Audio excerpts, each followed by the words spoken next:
I was about 16. I was in high school. I had been working on the school float every day after school and early in the mornings. It was tedious. We were wore out. We worked till almost 7:30 at night every night.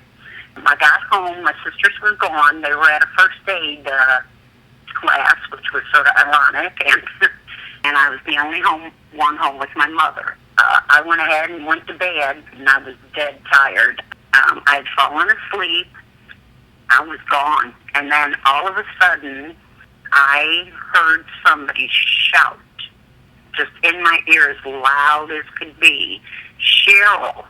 And I jumped, and there was not a soul around me. Everything was quiet, and I was like, what in the world? And I had an eerie feeling over me, and so I called my mom. I was like, got out of bed, and I started looking around, and I found my mother in the bathroom.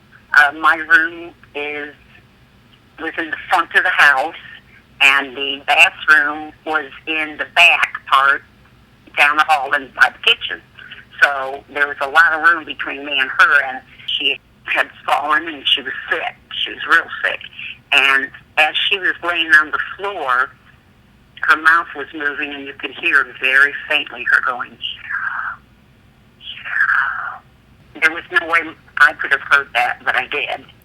And that's how I found my mother. And then I went next door to the firehouse and got the paramedics, and then we drove to a Chicago hospital, and that was one of the scariest drives of my life there, with my mother in the back, and she coded twice. There was no way I could have heard my mother as she was laying on that floor going, "Cheryl."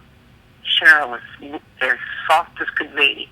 And what I heard over my ear in the bed as I was dead asleep. Can't explain exactly, because she was laying on that floor in the bathroom, and the door was shut. And I was in a dead sleep on the opposite side of the house. And I explain it is that I just know that God, an angel, shouted at me, shouted for me to get up, because I was so tired. I mean, unbelievably. Then it was eerie quiet. Just, like nothing stirred, or, it was just, I don't know, there was something in me saying, look.